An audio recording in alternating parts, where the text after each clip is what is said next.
ngaos khataman gitu. Kalau sedikit niki ngaos kalian mbak-mbak mawon niki sing kiai kalian punya mboten usah ngrungokno. Mboten usah midanget. Ngeten nggih mbak-mbak sing khataman, ada beberapa ini kata sing mboten Jawa nggih. Kalau bahasa Indonesia mawon. Ini kalau batasi mungkin bingung mungkin sekitar 30 menit maksimal. Ada beberapa kaidah yang kita tidak boleh salah, baik itu yang terkait tafsir maupun yang terkait tajwid. Yang terkait tafsir kalau ini sering diutus ngisi teng Yambuk teng pondoke Mbak Arwani.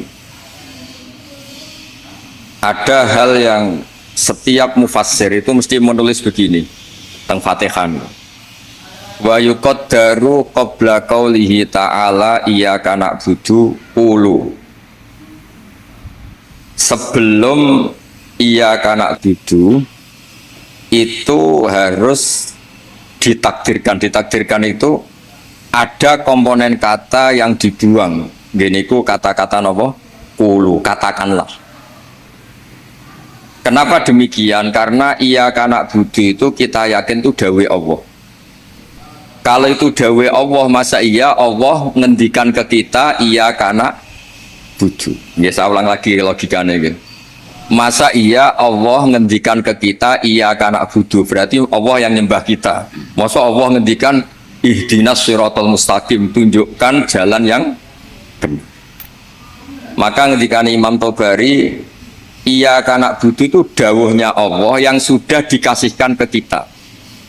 Ya niki mbak-mbak sing khataman nggih di rumah akan itu dawuh Allah yang sudah dikasihkan ke kita.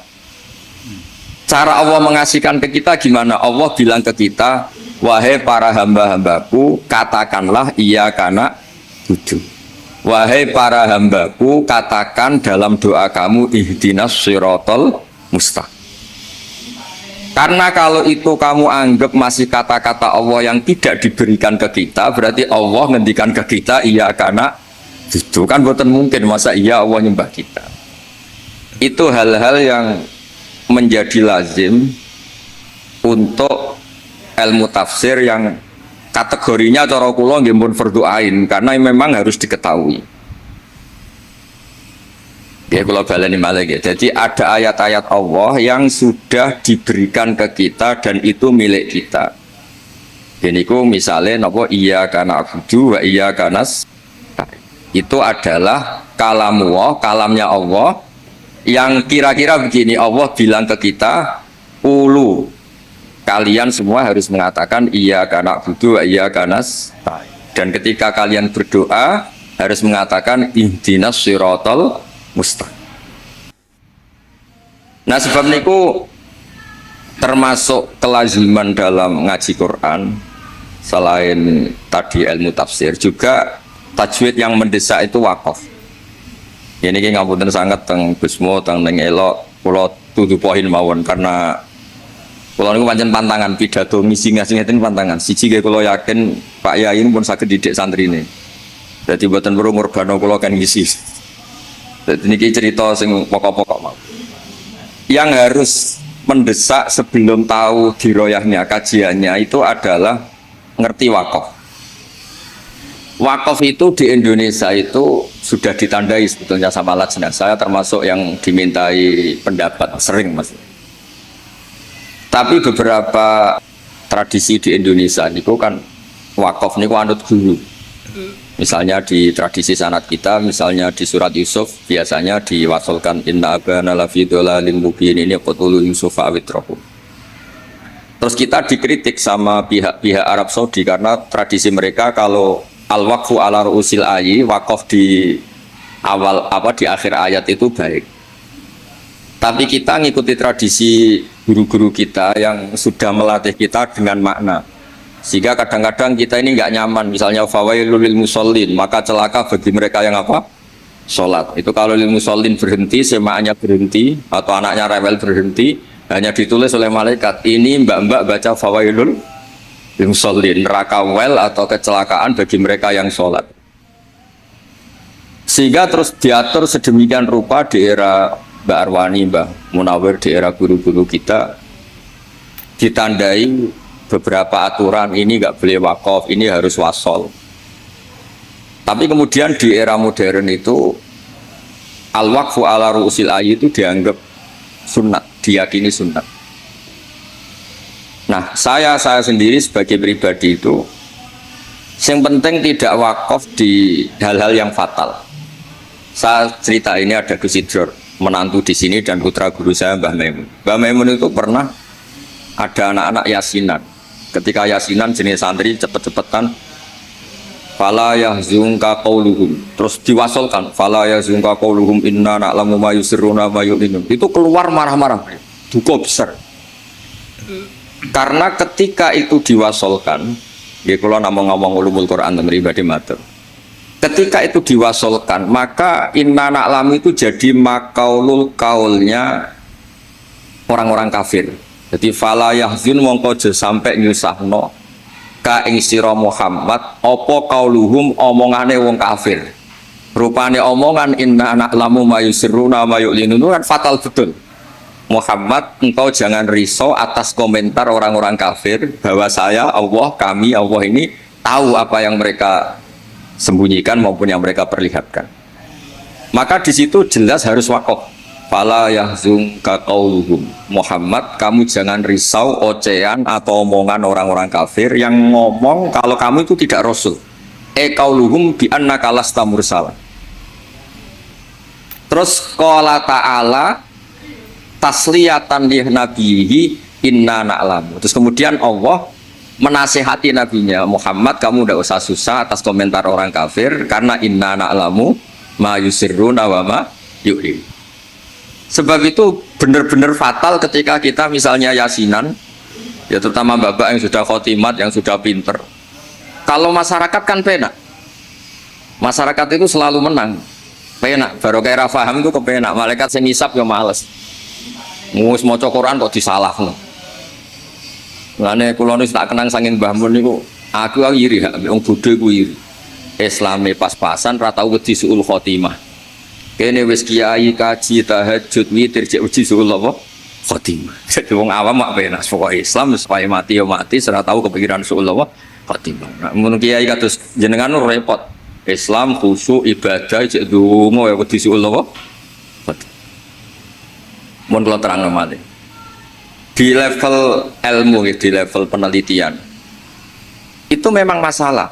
Fala yahzunka qauluhum. Jadi yang benar itu ya waqaf fala yahzunka qauluhum, kamu jangan susah, ya jangan susah, jangan dibikin susah oleh komentar orang-orang kafir bahwa kamu itu lasta mursala, kamu itu tidak rasul.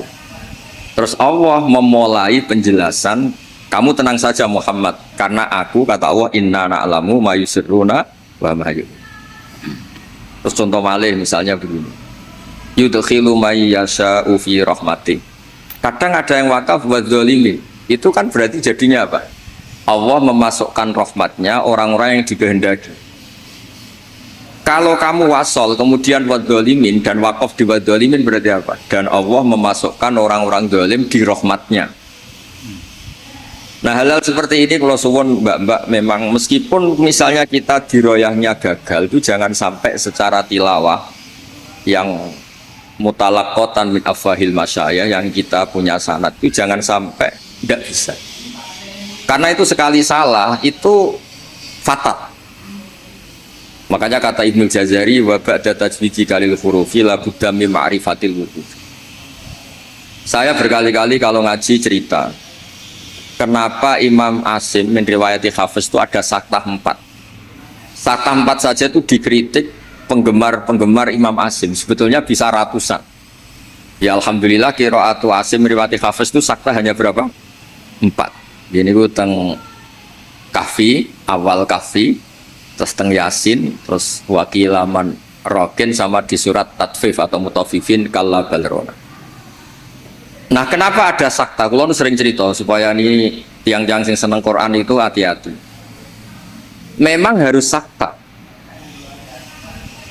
Yaitu tadi misalnya orang-orang kafir bangun dari kubur dan dia nggak tahu yang bangunkan siapa karena dia kafir. Kalau kita mukmin kan tahu yang bangunkan itu apa.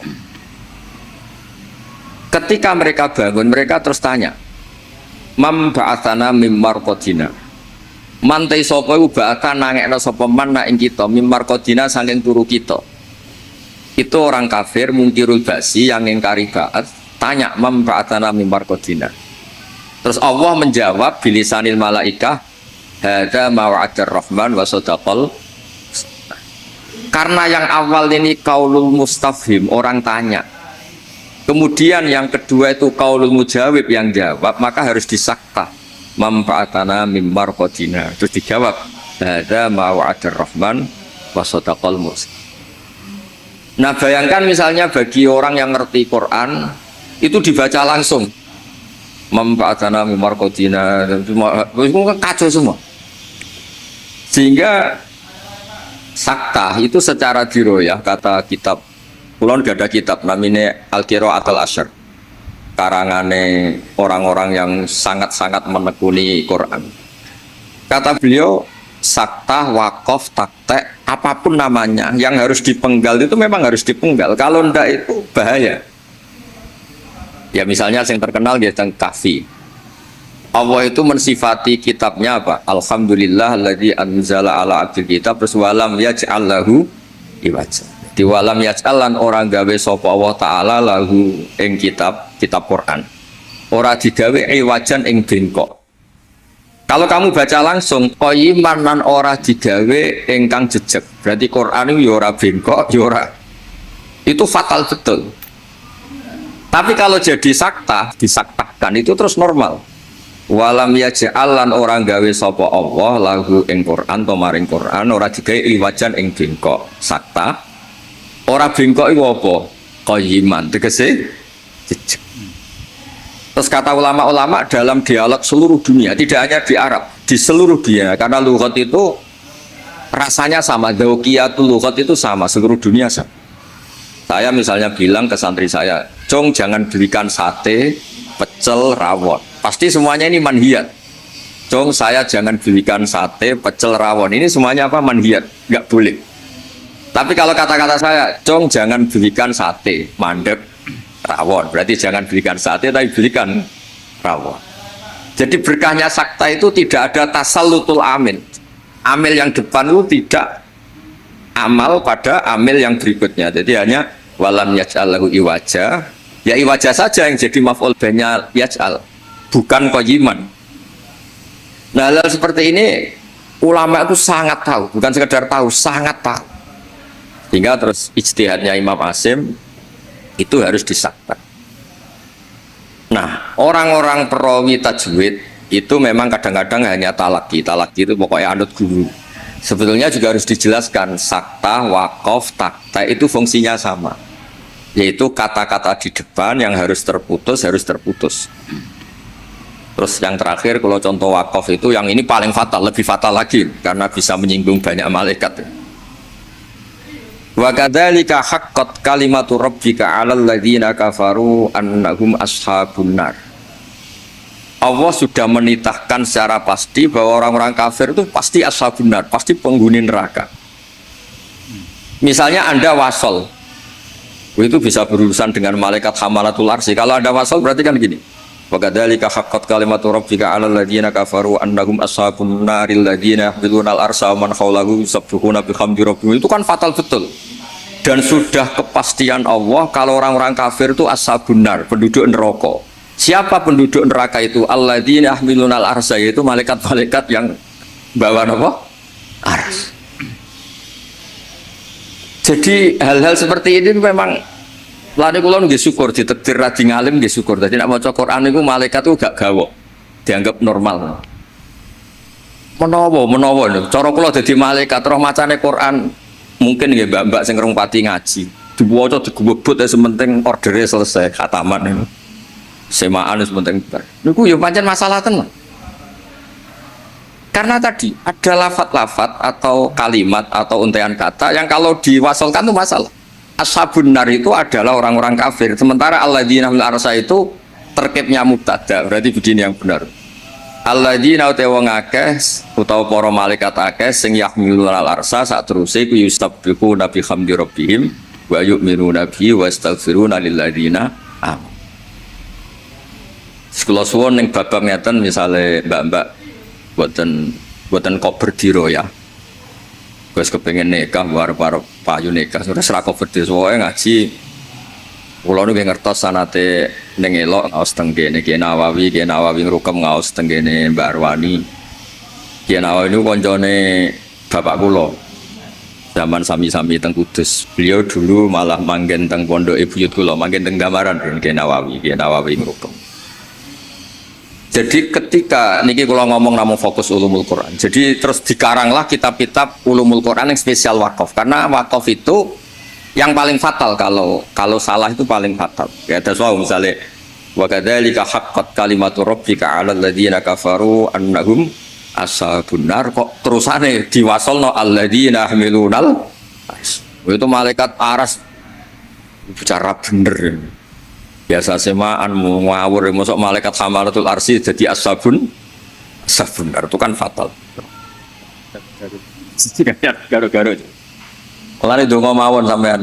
Mulane nek sampean Qur'ane fakofera bener maca sing cepet ae. Dadi malaikat ora kok bernilai, mergo bingung terus. Dadi malaikat kaya sing nyemak, delok pojok etok. Karena sekali maca mbok jiwai jebule salah iku malah napa? Malah fatal. Mau niki sing kedua kalau cerita syifa. Quran itu syifa, obat atau solusi. Ini juga penting dijelaskan. Ketika kita nekuni ilmu astronomi atau falak, itu Quran cerita dan itu pasti benar karena bisa dibuktikan. Gini gue misalnya cerita asyamsu wal qamaru bil husban. Allah itu bikin matahari dan bikin rembulan itu untuk hitungan. Makanya ketika Allah di ayat lain huwallazi ja'ala syamsa diya awwal qamara nura wa qaddarahu manazila li ta'lamu 'adadas sinina. Kemudian ada tahun Syamsiyah yang kebetulan terkenalnya di Indonesia itu tahun Masehiyah atau Miladiyah. Sebetulnya itu tahun Syamsiyah, nggak ada hubungannya dengan Miladiyah. Kemudian yang satunya Komariah. Sebetulnya ya Komariah. Karena yang Syamsiyah sudah milik sebelah dikatakan Miladiyah, terus Sayyidina Umar itu memaklumatkan ya sudah yang Komariah katakan Hijriyah sehingga kita ini punya. Makanya ada Miladiyah, ada apa? Hijriyah. Itu hakikatnya adalah Syamsiyah sama apa? Komariah.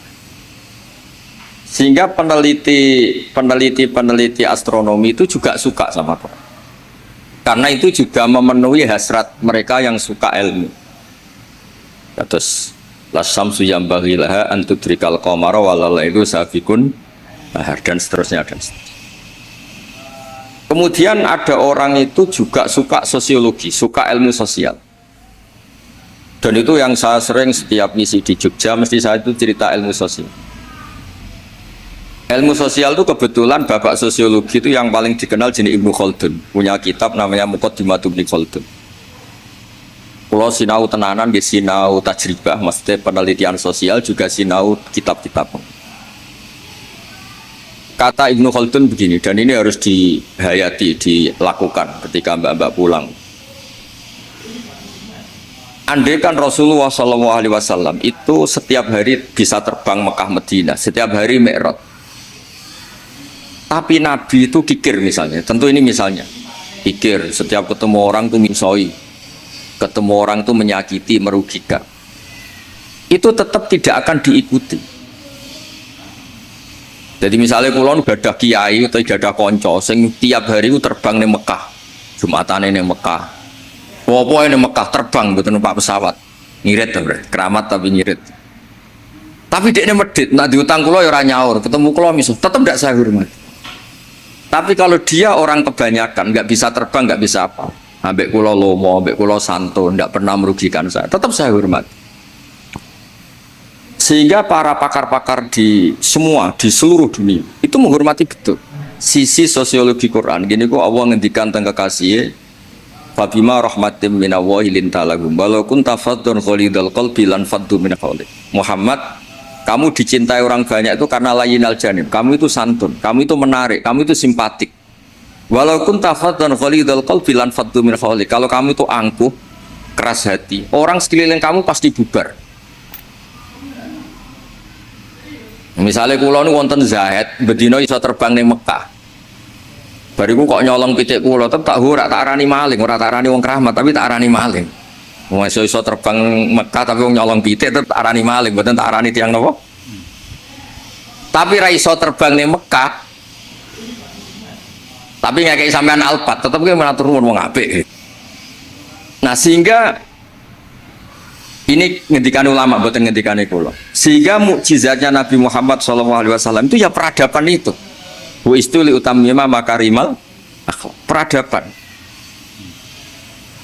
Yaitu mukjizat Nabi terbesar ya peradaban itu. Sehingga kenangannya orang-orang kafir masuk Islam sih tanya, kenapa kamu Islam? Saya ini kenal, nyebutnya masih jangkar. Saya ini kenal Muhammad tuh lama. Dan kenangan saya itu layak dibu alan nas. Dia tidak pernah bohong pada manusia. Fala yakdziba alaqah. Makanya Islamnya orang Islam dulu itu unik. Yang Islam itu teman dekat semua.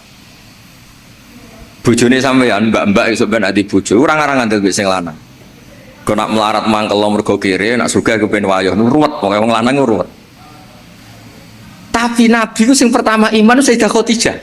Niki tantangan waro jarang. Bojo ngimani sing lanang itu jarang. Sing pertama iman tiang lanang itu Abu Bakar, koncone dagang dijak malor ngidul jenenge Abu Bakar. Zaid niku bin Harisa, anake ketua suku, ilang teng Mekah ditemuk tiang terus dadi budake Khadijah terus dikekno Kanjeng Nabi. Pokoke Zaid iku budak. Niku bareng nderekno Nabi tahunan niku wong kok apike ngene. Niku dijaluk bapake merdeka meneng mboten purun sampai diceluk Zaid bin Muhammad. Intinya ngeten, Islam itu apa? Dawe pangeran amlam ya'rifu rasulahum fahum lahum munkirun. Muhammad ini figur yang saya lepas dan Anda bisa ngecek bapaknya siapa, keluarganya siapa, perilaku sosialnya kayak apa, punya reputasi bohong apa enggak, punya. Makanya ketika Nabi pertama dakwah, lau akhbartukum ara'aitum lau akhbartukum, saya kalau cerita ke kamu bahwa sekarang di balik gunung itu ada pasukan yang mau menyerang kita, akuntum musaddiqi, apa kamu percaya sama saya? Semua zaman itu jawab majarrobna alika kadiban, Muhammad selama ini saya tidak pernah kamu itu bohong. Sehingga ketika Nabi memaklumatkan diri jadi Nabi, yang pertama-tama beriman ya Sayyidah Khadijah, Abu Bakar, karena ya alasannya selama ini kenangan saya itu nggak pernah dibohongi Muhammad. Kalau dia tidak bohong sama manusia, maka tidak akan bohong sama Allah Subhanahu wa Ta'ala. Sehingga mukjizatnya Hadaddin itu ya peradaban itu. Ya saya ulangi, mukjizatnya Hadaddin ya peradaban. Sehingga agama ini dibawa mulai Rasulullah sampai Wali Songo sampai sekarang. Kiai yang diikuti orang banyak ya yang peradabannya baik. Baik itu bisa manfaat atau paling tidak ada merugikan orang lain. Coba kalau saya misalnya jadi kiai terus dapat mukjizat tongkatnya Nabi Musa, itu untuk apa dong? Bingung kan? Tak sebelah no segoro nak ramandi yo isin. Terus nak mandi yo dikomplain pas iku kapal-kapal tongkang. Terus rusak kabeh kan, ono kapal feri, kapal tongkang, kapal pesiar gara-gara kula latihan jaduk malah tenggelam kabeh kok ono nabi kon ganti rugi kan malah repot. Lah nak ramandi jarene ora mandi. Tapi hadal Quran kata semua ulama bukan satu, semua Quran. Mukjizatu Rasulullah SAW paling top di Quran. Apa itu? Jadi itu peradaban. Kalau nu sering cerita tentang santri-santri. Kamu punya teman Zaid. Ketika berteman dengan kamu, Zaid ini miskin. Kamu kasih uang, kamu santuni, kamu sayangi. Itu ketika dia jadi menteri atau pejabat di Jakarta, kamu ketemu itu pede. Karena apa? Hubungan kamu itu yunfikun. Al-yadul ulya khairum al-yadis sufla. Makanya pertama Quran itu cerita orang baik itu siapa? Wa mimma razaqnahum yunfikun. Jadi orang medit itu mangkel lo tenan. Saya hidup di Jogja lama, sering teng Jakarta. Saya tuh merasa dilindungi itu ya oleh konsep sosial Quran. Kalau ketemu orang itu gimana? Alladzina yunfikuna fis-sarra wad-dharra. Usahakan kalau ketemu orang lain itu berkontribusi. Ketika kecewa wal kadhiminal ghaidha. Ketika kecewa itu ya tidak usah meledak-ledak terus miso-miso maksudmu itu nak mandi yo isin, nak mandi merugekno wong Islam. Jadi kemungkinan dua-duanya itu buruk. Ya nak ramadisin, nak mandi ngrugekno wis. Terus wal afina anin nas, ketika kecewa itu mudah memaafkan. Semua orang yang diterima banyak orang itu pasti yaitu dia dermawan, paling tidak ada merugikan orang lain. Ketika kecewa wal kadhimin al itu bisa mengendalikan emosi wal afina anin nas. Sebab itu saran kula terakhir teng Mbak kula boten kepengen ngaji sing aneh-aneh ini sing otoritatif. Sayyidina Ali itu kalau ngandani orang masalah sosial itu gampang. Kata beliau, ahsin man syi'ta takun amiro. Kamu baik saja sama seseorang, pasti kamu jadi pemimpinnya. Kita misalnya pergi, misalnya pakai Innova. Innova itu milik kita, sing melok numpang ya tetep mbok warungno, kamu baik, takun amiro. Pasti kamu pemimpinnya karena kamu al-muhsin yang baik. Terus wahtas ilaman syi'ta takun asiro. Silakan aja jadi orang murahan. Ketemu menteri ingin dikasih uang, ketemu kiai ingin dikasih uang, ketemu teman kepengen dikasih. Takun asiro, pasti kamu jadi pecundang. Wastaghni amman syi'ta takun nadhiro. Kamu jangan pernah butuh sama orang lain, maka kamu akan setara. Karena kita tidak butuh dia, kita setara. Orang itu sampai nyuwun sewu murahan dan tidak punya harga diri karena sering butuh sama orang lain. Kalau enggak, pasti kita setara. Nah, itu eling-eling apa? Ahsin man syi'ta takun amiro. Wahtas ila man syi'ta takun asiro. Wastaghni amman syi'ta takun nadhiro. Sehingga ketika Islam dibawa ke Eropa oleh Abdurrahman Dakhil Bani Umayyah dan Islam dibawa kemana-mana, termasuk Wali Songo di Jawa, di Indonesia, itu mesti yang ditontonkan, yang disejarahkan mesti hal-hal sosial.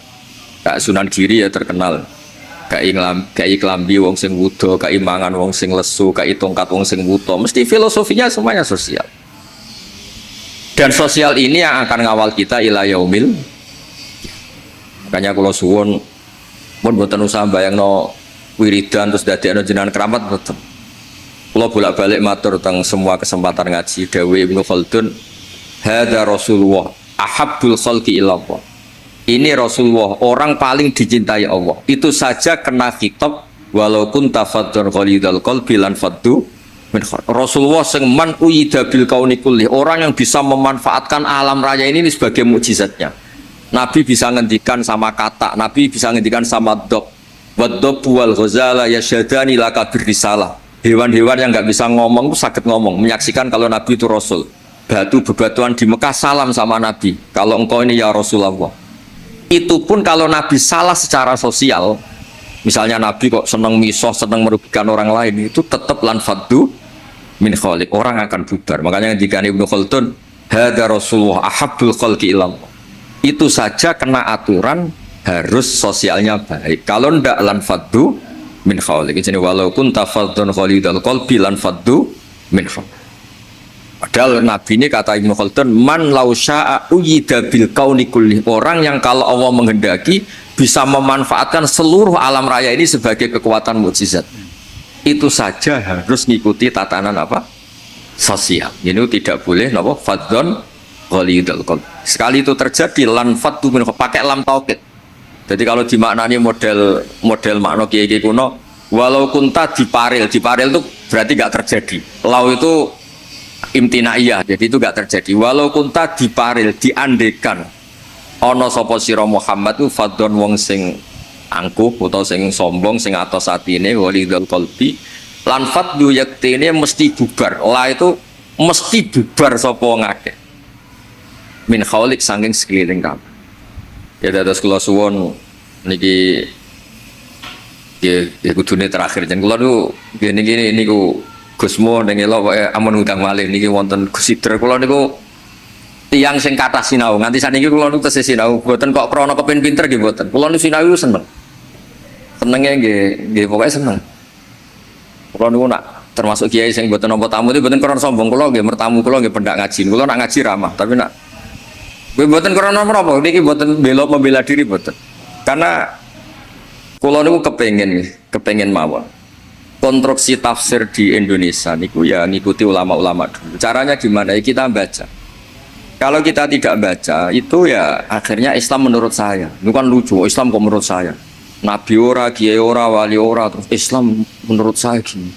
Islam mbahmu menurut saya itu kan aneh. Tapi jadi kalau orang itu kalau nggak baca itu pasti akhirnya menurut saya. Tapi kalau baca dia terbentuk oleh yang dibaca. Ya misalnya wong ape medhit itu ya isen Qur'ane wa mimma razaqnahum yunfikun. Wong apik ku sapa? Yang kalau punya rezeki itu yunfikun, melakukan infak. Sebule sak uripe mulai cilik nganti mati ku uripe yunfakun. Mau dikasih tok. Itu kan ya ora mutu, urip mboten kan mboten mutu. Begitu juga di misalnya kul huwallahu ahad, kul itu katakan tuh ada iklan. Sehingga ketika kamu tauhid itu pribadi atau sendiri berarti tidak bentuk orang lain menjadi ahli tauhid. Karena kul itu katakanlah itu ada maklumat yang dingertikan orang lain. Kalau sering cerita tentang santri-santri. Nganti anak Islam itu bapaknya marai syahadat. Gurune marah. Ada interaksi sosial yaitu anak mulai cilik diwarai apa? Syahadat. Dimulai apa? Kul katakan untuk diri kamu, untuk orang lain, untuk anak didik kamu. Berkahnya dikatakan yang diajari menjadi menjadi tahu terus Islam keberlangsungannya sampai ila yaumil. Nah misalnya terus kiai gendam atau mulang sementing gak ngelarani wong takok iso meneng kan yo ruwet. Diroyahnya gimana? Diroyah itu kajian. Ono wong takok alamat. Udi pondok Darul Quran meneng. Udi langitan menengah, bukan mangkel. Mulane dawuh ulama itu, hadza syaitonun akhras. Iku ora wong meneng asukut asalam mboten iku setan sing bisu. Karena sebagian kebenaran memang harus kul apa? Kul katakanlah, kulu katakan. Lah kula ngertinya teniki baru kayak maca. Kenapa harus ada kul? Andaikan Nabi itu tidak mengatakan kebenaran, ya kita tidak tahu kebenaran itu apa. Ya setidaknya kebenaran itu dimaklumatkan, disosialisasikan sehingga kebenaran menjadi nilai disebut kul huwallahu. Jadi ini mukjizat yang akan menambah kita ila yaumil. Ya ngoten mawon nggih mugi-mugi manfaat. Assalamualaikum warahmatullahi wabarakatuh.